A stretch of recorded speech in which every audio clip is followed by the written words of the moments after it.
Bienvenido nuevamente a esta plática, a esta exposición. Gracias, doctor Esteban, por apoyar las locuras que a uno se le ocurre. Buena sinergia hicimos. Es un tema gigantesco el tratar de abordar, aunque sea un grupo relativamente pequeño, como son las cucarachas, a todo un continente. Tratamos de ver cuáles eran los posibles orígenes, la distribución, por qué tienen algunos patrones de distribución, unos géneros, unas familias, de esa manera. El tratar de entenderlo, el tratar de buscar en bibliografía algo que nos resultara cómodo para estas instancias, el presentar algunas hipótesis. Son muchos bichos y lo que tratamos de hacer es compilar esta información en un trabajo. Hay más información en el resumen, la verdad. Voy a tratar de ser lo más breve. Es mucha información, insisto. Entonces, pues empezamos. Le voy a ceder, por cierto, la palabra al doctor Esteban en algún momento para que podamos escuchar sus opiniones. Bueno, es una colaboración del Museo de Historia Natural, Entomological Research y del Museo Nacional de Cuba con el doctor Esteban. ¿Sí?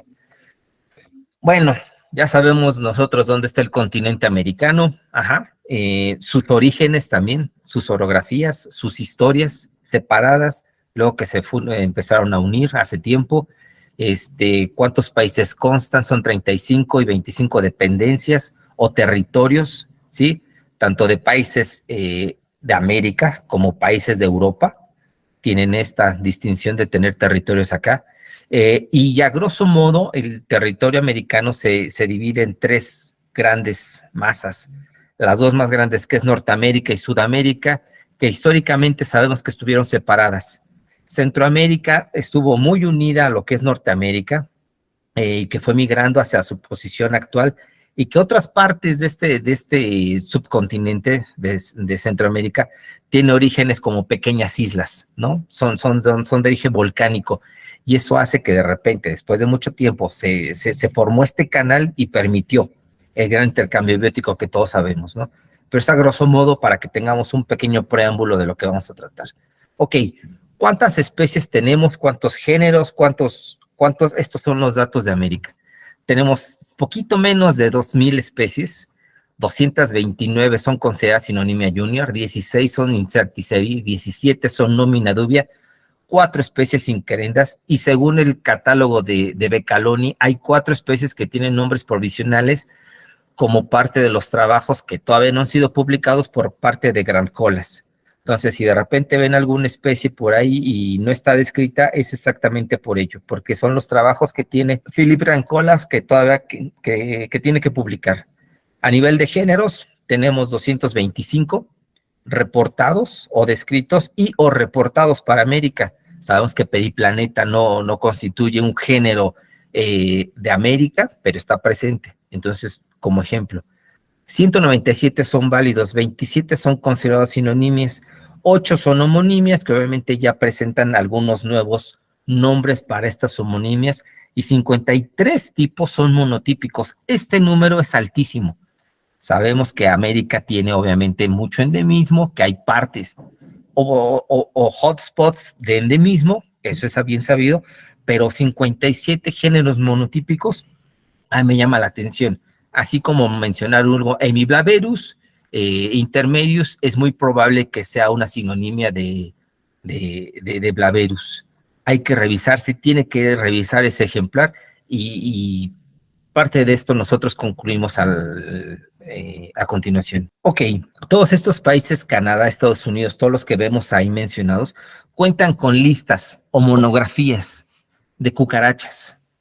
Los demás, lo que es Perú, Bolivia, Uruguay, Paraguay y todos estos territorios insulares, no cuentan con trabajos monográficos y solamente se sabe de sus especies porque han sido referidas en algunos otros trabajos. Entonces vemos que para estos países que les hace falta listas, tenemos que hacer un esfuerzo para empezar a hacer listas concisas, bibliográficas, para luego empezar a revisar material y saber qué es lo que tienen estos países. Sabemos que muchos de estos van a salir nuevos registros, nuevas especies, porque van a empezar a trabajarse el material. Cosa interesante, Perú y Bolivia son territorios y países bastante interesantes por su ubicación geográfica. ¿sí? Entonces hay que trabajar sobre estos. Riqueza. Sabemos que Brasil es uno de los países o el país más grande de toda América, o de los más grandes, y vemos también reflejado estas dimensiones en territorio con su biodiversidad. Tenemos 679 especies reportadas para Brasil. ¡Puf! Obviamente esto aunado a que ha habido dos grandes escuelas de cucarachas o de cucarachólogos en Brasil. La doctora Rocha y la doctora López, en paz descanse López. Tenemos exactamente esos datos, que han sacado muchos trabajos, pero hace falta todavía más. Y obviamente la pérdida del material tipo del museo hace que el trabajo sea un poco más difícil para ese territorio. Sigue Brasil, después de Brasil sigue México con 188, y hay un sesgo gigantesco en cuanto al número. Y luego los números se van adecuando un poquito más y vemos que Estados Unidos, 104 especies, es un país que tiene muy bien trabajados sus bichos. Cucarachas no es la excepción. Tiene muy buenos trabajos, muy buenos revisores, muy buenas monografías, y contando con la de Hibbard, obviamente. Y entonces por eso es que aunque sea un país muy septentrional, tenga esos números exactamente. Ahora imaginémonos que, no sé, al rato Guatemala, con un buen territorio, o Nicaragua tenga muchas más especies. A nivel de especies, esta hermosura Dicnoptera tiene 99 especies. No estoy peleado con los géneros que tienen muchas especies, porque puede permitir que una gran distribución, que tengan una plasticidad ecológica muy buena para que de repente se vayan adecuando. Pero revisando Dicnoptera tal cual de manera bibliográfica, nos damos cuenta que es un cajón desastre y que tiene que ser revisado y delimitado este género. Coryzoneura, cucarachas hermosas que sí tienen una amplia distribución. Las cariblatas es otro género que tiene que ser revisado porque tiene muchas especies y muchas variaciones. Y entonces tenemos en Sudamérica, en México, bueno, en Centroamérica, en México y en Antillas tenemos. Entonces eso hace dudar un poquito de la veracidad de que se trate de un solo género. Epilampra es un género también muy abundante. Euricotis, que en México van a salir otras especies por ahí, entonces el número se va a elevar. Y como vemos, ¿no? Algunas otras, ¿no? Entonces, esta es la riqueza. ¿Hay más especies? Sí, pero vamos a ver más o menos qué va saliendo después. Ok, ya hablando un poquito de ello, y para entrar al siguiente tema, quiero que entendamos los patrones de distribución, ¿no? Un breve acercamiento. Nosotros sabemos que en América tenemos dos grandes zonas ecológicas, ¿no? Que es la neártica y la neotropical, y que en México se presenta una zona de transición, que es donde chocan las dos grandes masas, y de repente dicen, no, aquí te quedas tú y acá te quedas tú, o se van mezclando y se van adecuando. En los Andes tenemos un efecto muy similar. En el Darién, entre Colombia y Panamá, también tenemos un efecto. En Chile tenemos un efecto muy similar, pero a grandes rasgos son las dos grandes ecozonas de América, para que lo tengamos en cuenta.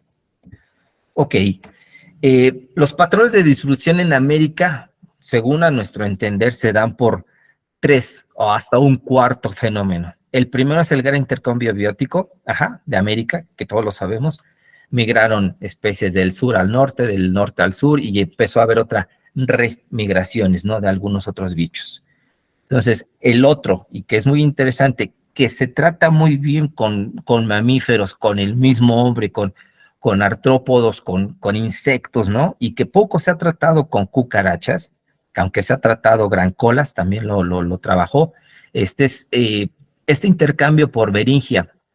Beringia fue una zona, ¿sí? Un puente que se formó entre lo que es Rusia y Alaska, cuando los niveles de mar bajaron en las glaciaciones. Obviamente estos intercambios se dieron por bastantes ocasiones, por el deshielo y las glaciaciones a través del puente de Beringia. Entonces no creo que solamente haya habido una, y este intercambio se ve muy bien para la fauna de estas zonas. Cuando se presentan unas poblaciones solamente en América del Norte y en esta parte de Asia, se habla de anfiberingia solamente, según los términos de Grancolas. Y el otro es Garlandia, que sabemos que hubo migraciones por parte de lo que es la parte norte de Sudamérica, con las Antillas y llegando inclusive a Florida. Y entonces, si llegan a Florida y tienen la oportunidad de, muy probablemente hayan migrado hacia el sur después, ¿no? Hacia México. O presenten por ahí un pequeño puente hacia Yucatán o por la otra. El otro fenómeno que creo hay que considerar son las balsas de vegetación, poco trabajadas, pero que se sabe que hay bichos que pueden migrar y que se pueden establecer inclusive como poblaciones y luego ya separadas las poblaciones, obviamente que van a dar como resultado algo diferente a sus poblaciones nativas. Yo quería pasar de aquí a lo que es,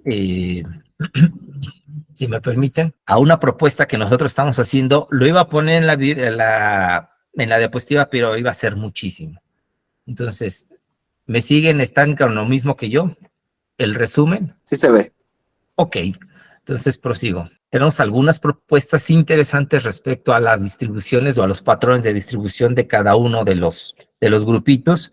Entonces, tenemos que corídido, tal cual, nosotros consideramos que son de origen asiático, exceptuando algunos grupos que son totalmente de afinidad sudamericana, como son Foladoblata y Specofila, perdón.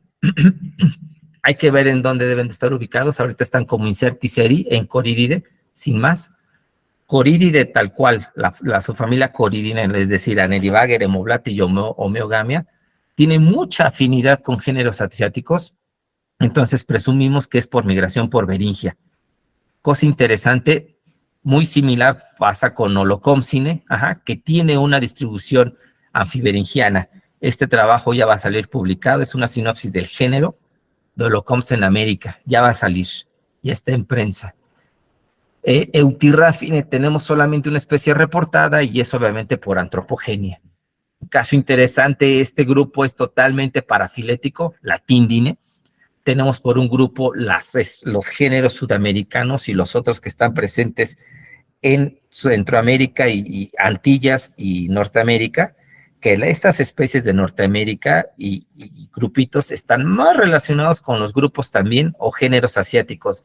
Vemos las descripciones, vemos los patrones y dices tú, wow, esto se parece mucho al género asiático, principalmente Compsodes, Myrmecoblata y Paralatindia.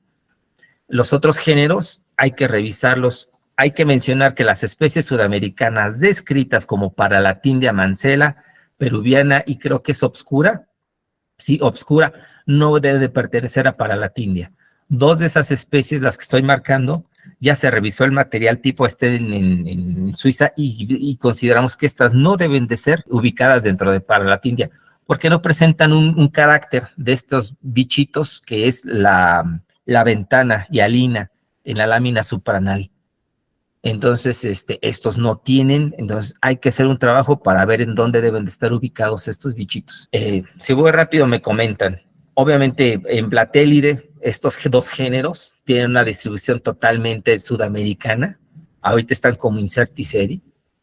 Sí, y esta es nuestra propuesta, ir viendo cada uno de estos grupos para ver en dónde deben de ir, ver los patrones de distribución. Es muy pesado, yo lo sé, se los voy a mencionar así a grosso modo. La información va a estar aquí disponible en las memorias. Estos grupos sí son totalmente, parece ser, afines entre ellos. Y vemos que tiene por sus patrones de distribución un origen sudamericano con migración sur-norte. México muchas veces va a ser el límite de esta distribución, en este caso, en el caso de Cetoborinos inclusive, ¿no?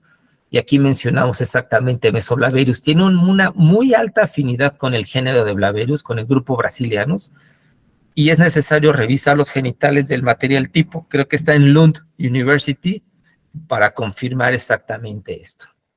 Obviamente aquí Mandrita muestra un origen en Centroamérica, y es un posible gigantismo insular. Esto ahorita lo ponemos como hipótesis, se tienen que confirmar todas estas, pero los proponemos tal cual. Estas tribus obviamente está Blapticini, perdón, están solamente en estas partes de Sudamérica, entonces es muy afín ahí.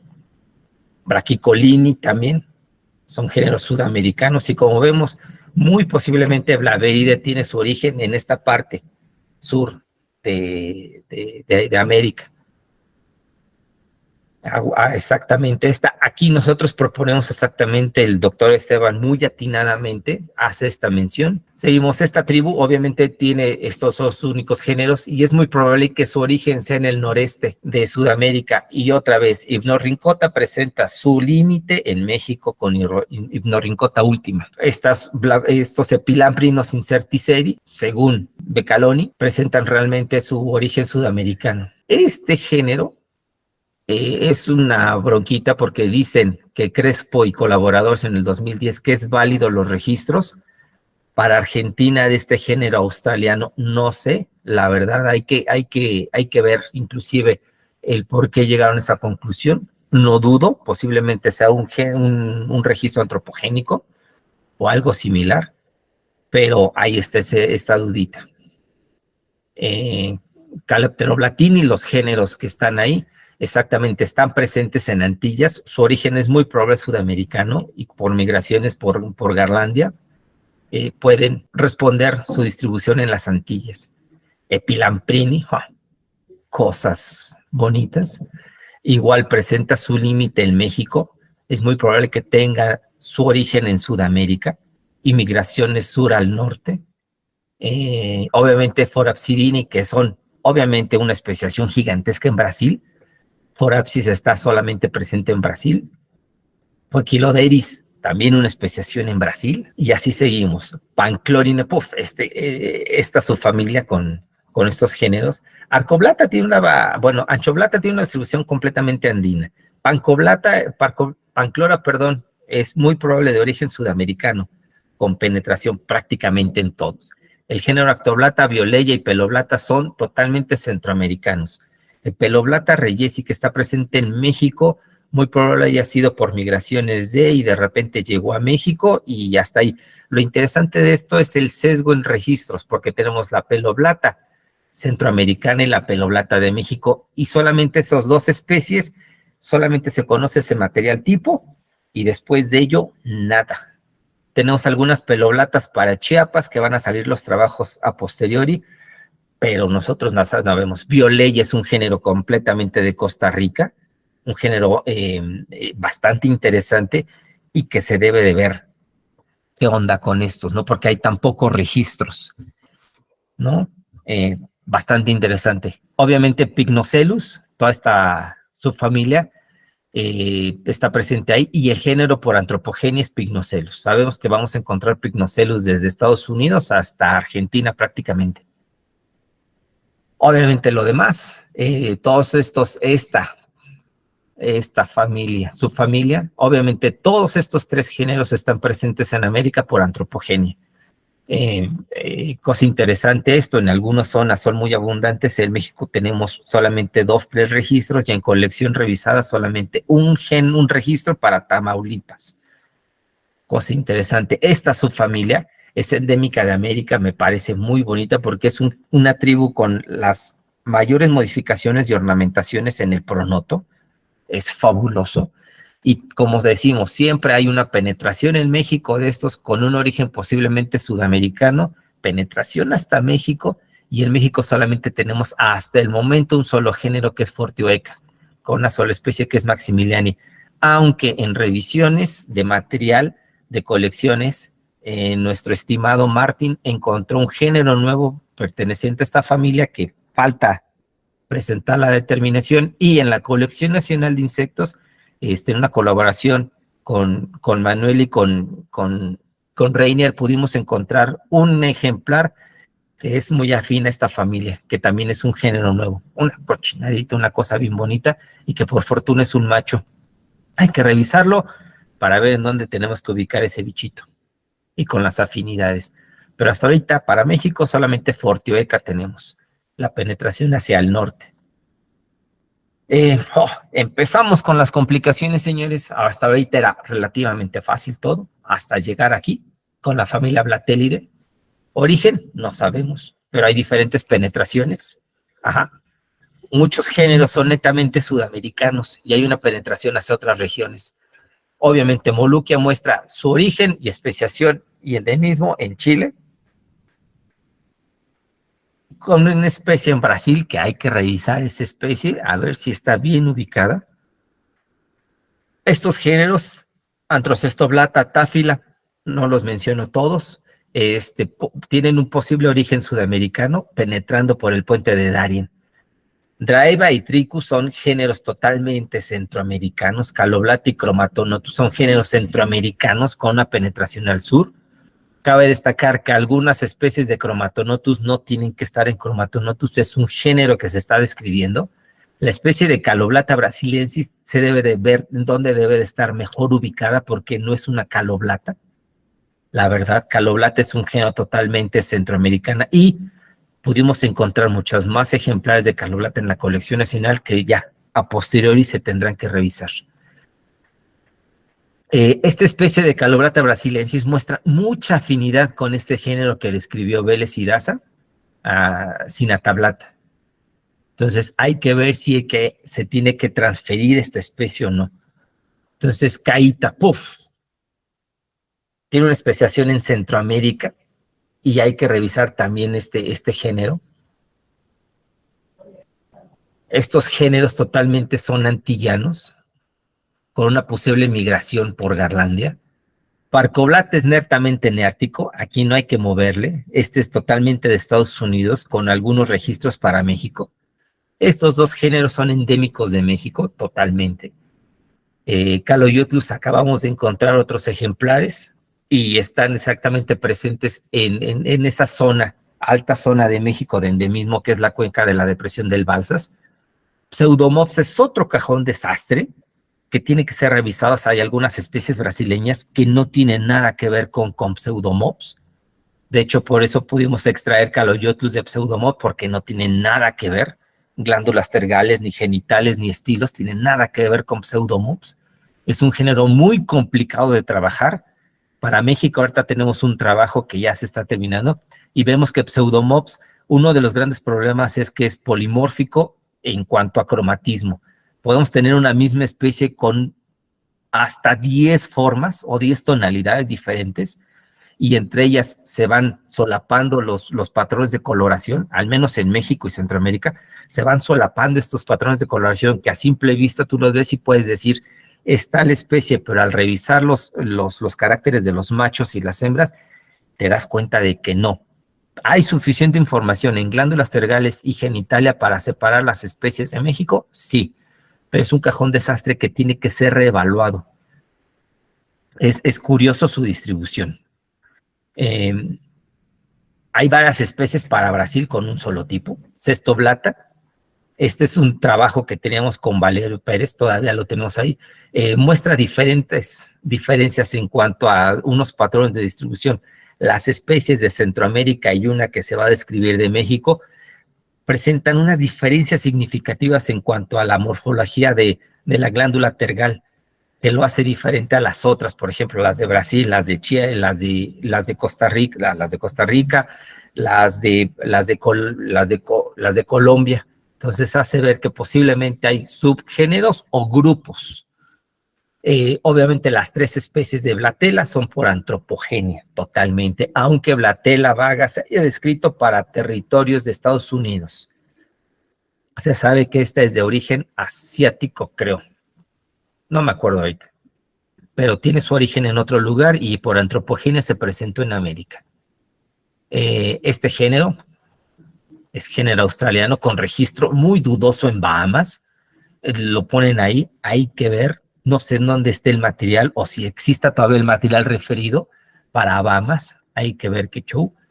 Y empezamos con la tribu Schnopterini, es un cajón desastre, por eso tratamos de elegir esta tribu para luego extraer de poco a poco o con una revisión del género de la tribu, los géneros. Tiene una muy amplia variación en cuanto a la morfología de la lámina subgenital, de los estilos de los genitales, que hace ver que a final de cuentas sí se pueden separar estos bichitos. Anisopigia es un género muy bonito, con la lámina supranal emarginada muy modificada, muy abstracta realmente. Presenta una especiación en la provincia biogeográfica de Chiapas, perdón.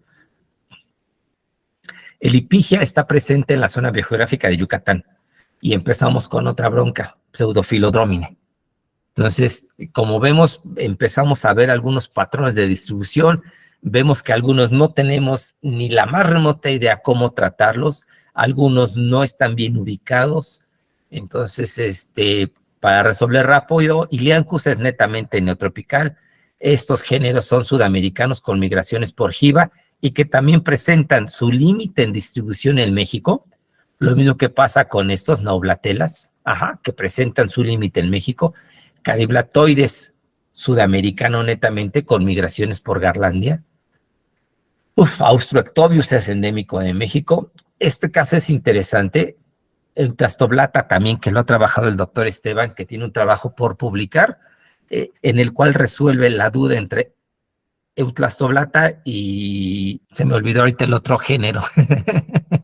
Resuelve este problema. Aquí está Glopteryx, exactamente, y él resuelve que Glopteryx son especies totalmente y netamente antillanas y que Eutlastoblata es un género totalmente americano. Entonces, y la duda que teníamos en conversaciones con la doctora López, yo le comentaba que esta especie no tendría que estar ahí, que no tiene los caracteres que debe de tener Eutlastoblata y que debería de estar en otro género, en cual todavía no sabemos, porque ya sabemos que ese material tipo se perdió en el incendio. Entonces, no contamos con las suficientes herramientas como para poderlo transferir. Antitetón es un género totalmente de la provincia biogeográfica de Chiapas, aunque hemos encontrado, Manuel encontró este género en los Tuxtlas y encontramos otra hembra en Chiapas, pero en una zona totalmente ajena a esta provincia biogeográfica montañosa de Chiapas. Entonces, está interesante esta cosa. Cariblata, Neoblatela son géneros que requieren ser revisados, realmente requieren ser revisados y elegir nuevos géneros. Plectoptera y Rheatia, que son cucarachas bastante bonitas porque parecen escarabajos, son buenos voladores, donde me comentan. Es muy probable que tengan migraciones por jibo o por Garlandia, y así podemos seguir. Obviamente su pela es obviamente registros antropogénicos. Es muy probable que esta especie esté en muchos otros sitios donde no haya sido reportado. Ectovide, ya con las nuevas modificaciones y con la revalidación de las otras familias, Pseudophyllodromidae, Platelidae y Nyctiboride, queda con Ectovide solamente presente en América con el género Ectobius y presente solamente por antropogenia. Esto hay que recalcarlo mucho. Entonces, obviamente Cryptocercide, solamente está presente en Norteamérica, y tiene una distribución netamente anfiberingiana ya citada tal cual, y entonces ya podemos decirlo tal cual. La Amphroblátide, los 3 géneros tienen un origen en Sudamérica, y muy probable estén presentes en Centroamérica y Antillas. Creo yo que es muy probable que llegue a México, no hay nada que se lo impida tal cual. Entonces es muy probable que luego lleguemos a tener estos géneros en México. Hay un chico en Tabasco que probablemente tenga la Amphroblata o algo muy raro. Luego se dará a conocer esa información. Y llegamos con Anaplecta. Este género necesita una delimitación gigantesca, realmente, porque hay varias formas, los genitales son totalmente diferentes, las especies asiáticas no tienen nada que ver con las especies americanas, las especies de Asia tienen que estar en otros géneros, eso se los vamos a dejar a los asiáticos hacer. Es un género que se tiene que reevaluar, se tiene que trabajar desde la especie tipo que es Alaris y partir de ahí para establecer nuevos géneros. Realmente, Colaborador y Sormani estamos en proceso, pero estamos dándonos de topes. No sabemos por dónde agarrar este monstruito que se nos ocurrió agarrar. Lo siguiente ya está bien verificado. Algunos ya utilizan esta familia dentro de Anaplectide como subfamilia. Y Meliroidea, Clavoidea y Aulopteryx muestran mucha afinidad con Anaplecta y obviamente también su origen puede ser sudamericano. Casi todos los géneros de Blattelide son muy raros. Este es un género antillano, ¿sí? Estos géneros son realmente por antropogenia, y esta distinción de Euricotine ha sido hecha apenas en el 2022, si mal no recuerdo, por la doctora Marie de Jones, en el cual ubica en esta subfamilia a estos dos, Euricotis y Pelmatosilfa. El problema es que no sabemos cómo delimitar a cada uno. Algunas guías nos dicen que es por el ancho de los tarsos, y algunas es por presencia o ausencias o el desarrollo de las alas. Pues tenemos Euricotis con alas braquípteras pero desarrolladas para el género, y hasta especies que tenemos nada más con dos lobulaciones como Quadrisquamata. Entonces no sabemos realmente. Se tienen que revisar las dos especies tipo de los géneros para poder entender cuál es la delimitación o delimitar al mismo género. Ya estamos trabajando el doctor Esteban y yo en exactamente en Euricotis, con la revisión de Euricotis mixteca. Próximamente va a salir, y se sabe que para México se va a ver muchas especies de estas cosas. Tenemos hasta especies para Guerrero, para Chiapas, para otras cosas. Entonces van a salir cosas interesantes a futuro. Obviamente, mucho que trabajar, mucho, pero decir mucho. Entonces, ¿cuáles son los retos realmente y qué es lo que tenemos que hacer? Espero que los chicos que estén escuchando agarren alguno de estos monstruitos y digan, yo voy a revisar esto, vamos a hacer esto, porque requerimos mucho. Para empezar es revisión de las especies tipo. Esa es una cosa que nos hace falta exactamente ver. Revisar el material tipo, que está principalmente en Europa y en Estados Unidos. Eso nos dificulta mucho. Eso también dificulta hacer las disecciones y digestiones en las colecciones extranjeras, que muchas veces el mismo curador se les entiende que tienen que preservar el material a su cargo, pero, y sabemos que la disección y la digestión de estos bichos es muy invasiva. Tenemos que destrozar prácticamente al bicho, cortarle el abdomen, lo cual a algunos no les gusta y a algunos no lo permiten. Entonces, pero lo tenemos que hacerlo realmente. Algunos ejemplares tipos son del sexo femenino. La taxonomía de las cucarachas es de nuevo machista. Se ven muchos caracteres en los caracteres masculinos que nos permiten separar las especies. Obviamente otro reto es la compleja biogeografía del grupo y de algunos géneros. Entonces tenemos que resolver ello. Muchos registros dudosos, por ejemplo los de Brunner, para Guatemala y para Nicaragua, que de repente dices tú, a ver, después de esta se describieron algunas otras especies y no sabemos si es esta especie que tiene una distribución en otro lugar o es la nueva especie que describieron y que él no sabía qué era. Es exactamente una de las broncas. El otro gran problema, a pesar de que las cucarachas son muy abundantes en los sistemas, los métodos de colecta han sido obsoletos, realmente. Las técnicas de colecta dan mucho sesgo, entonces no sabemos realmente mucho. Algunas veces se colecta uno o dos bichitos y con eso se describe a la especie, y entonces hay especies que solamente se conoce un ejemplar tipo y ya no se conoce más material. Ejemplo, ahorita me viene Pilampra crasa, que solamente se conoce la hembra, y que encontramos una especie en la colección nacional muy afín a crasa, y hay que confirmar esto. Entonces, solamente un ejemplar, o como dicen algunos, ¿no? O es porque el bicho vive en otro lugar que es remoto para nosotros, o es porque ya no existe. Entonces, estas son las complicaciones que realmente tenemos para el estudio de las cucarachas en América. Obviamente, sin mencionar las cuestiones económicas, que no hay fondos, que no les interesan las cucarachas, hacen falta datos de la ecología, que ya Reiner nos va a hablar sobre ello. ¿Y qué es lo que tenemos que hacer? Realmente, como les decía, revisar todas las especies tipo, revisar todas las especies exactamente de estos géneros monotípicos.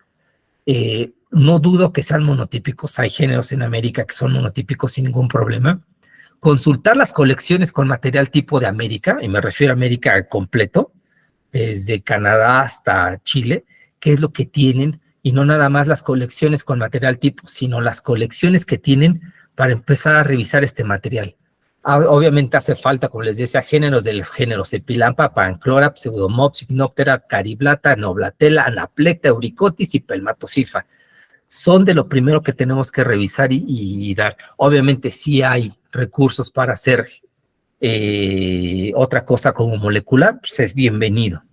Sí, pues por mi parte es todo. Preguntas, por favor. Espero no haberlos abrumado. Por favor, Jorge. Muchas gracias por la excelente ponencia, Julio. Muy interesante, pues todo lo que se ha hecho, lo que hace falta aún más, ¿no? ¿Verdad? Más preguntas, más hipótesis.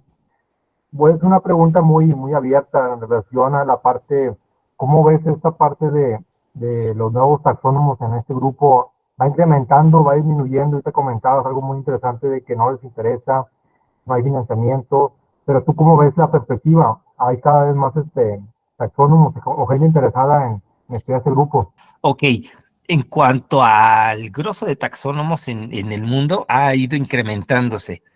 De hecho, por ahí hemos pensado que estamos en una época dorada en la taxonomía, por las especies, por los registros, por todo esto que se está haciendo, ¿no? Y que ya la tecnología lo permite. Pero en cucarachas, no. Yo creo que el principal problema es porque no ha habido la suficiente información, porque todo estaba sesgado y todo estaba separado, todo estaba disperso. Y entonces esto dificulta que los chicos que empiezan a trabajar lo hagan de manera adecuada. Porque si tú vas a trabajar con las cucarachas, no sé, de Chihuahua, y sin que hubiera los trabajos de compilación, se te viene el mundo encima. Entonces yo creo que eso, hace falta realmente taxónomos en este grupo.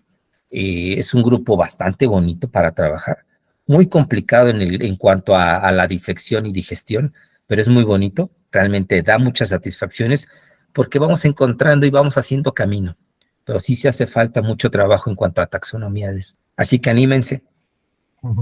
Sí, totalmente de acuerdo, ¿no? Así como este grupo, también son otros grupos también de interés, ¿no? Y por ejemplo, mencionaba esta parte de la dificultad en ir a estos museos, ¿no? Donde tienen material tipo, que ahorita ya con la tecnología, qué tan plausible o qué tan bueno es, por ejemplo, ya tener la colección digital, ya toda esta parte ya, pues sería todavía mucha ventaja, ¿no? ¿Cómo ves tú ese panorama? Sí, en cuanto a esto, hay, por ejemplo, el Museo de Francia ya tiene muchos de los ejemplares tipo fotografiados. El Museo de Lund también. Y ya ha habido esfuerzos por ahí en el Smithsonian, que hay algunas fotos del material tipo. Sí brinda información, pero por desfortuna las cucarachas tienes que revisar otras estructuras para que te brinde realmente el 100% de información.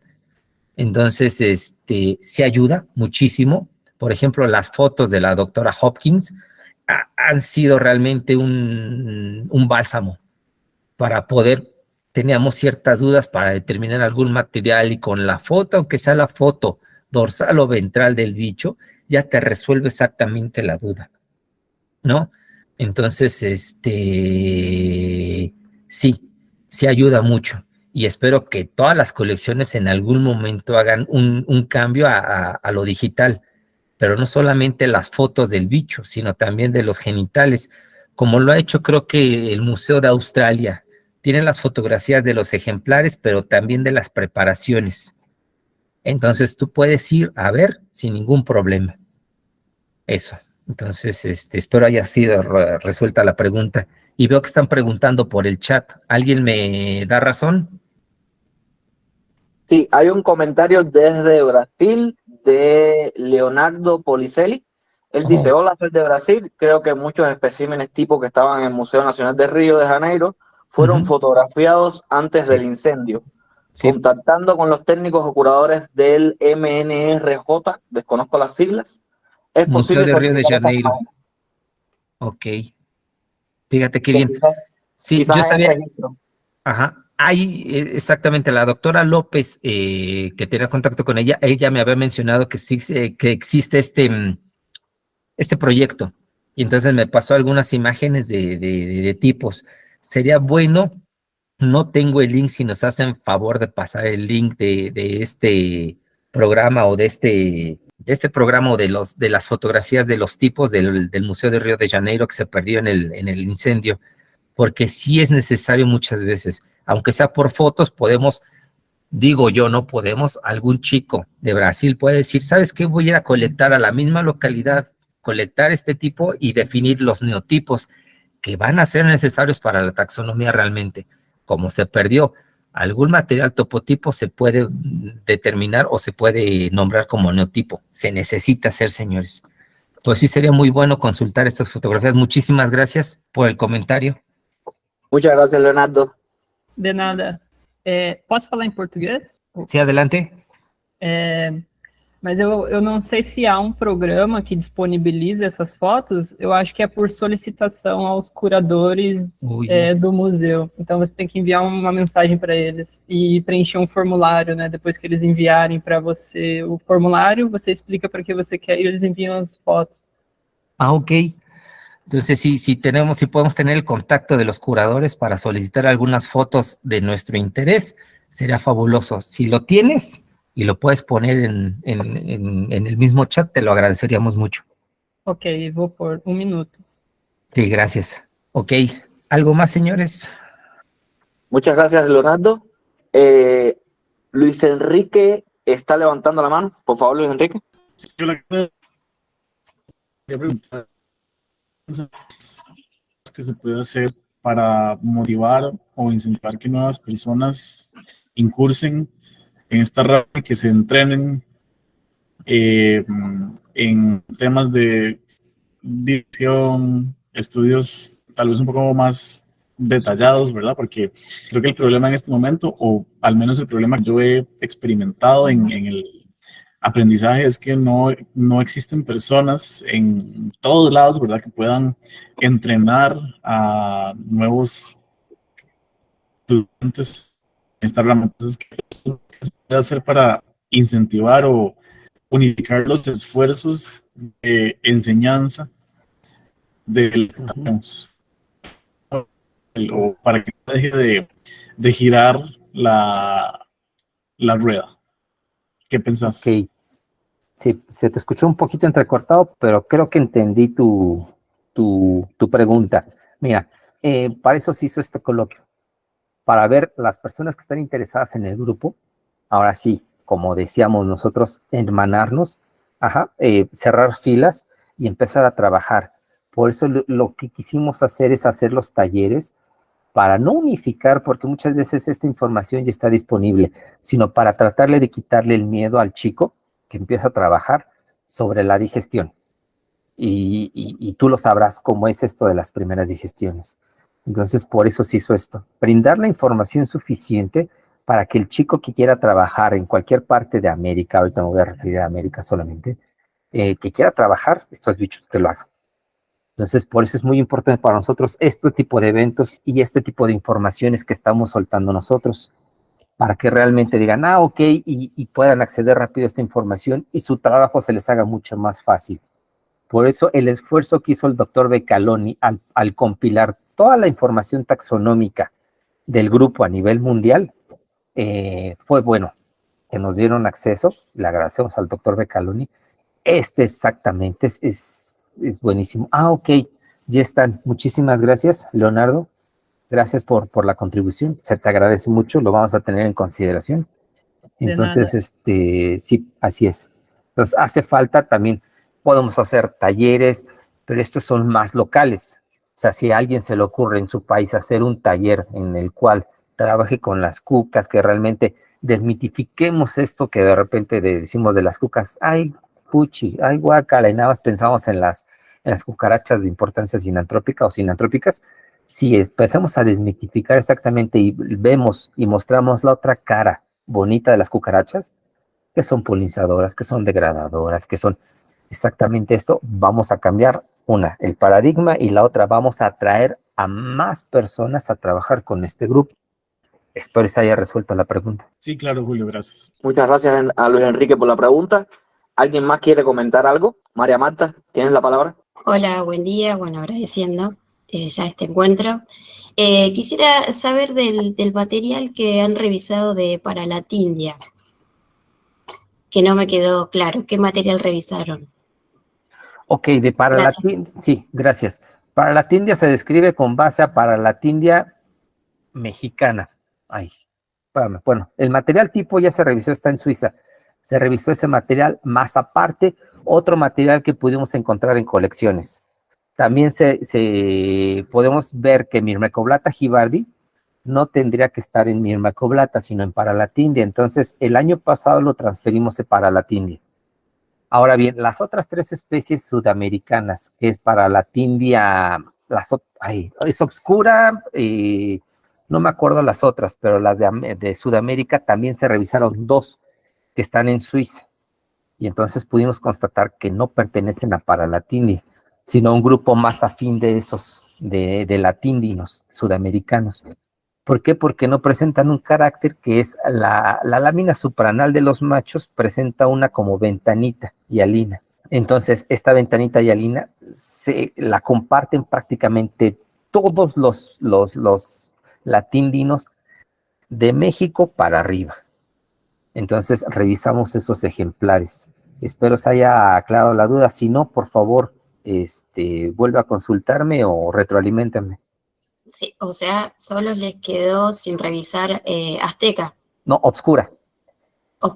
Obscura, que ya ubicamos el material tipo, pero el curador no nos entiende qué es lo que queremos.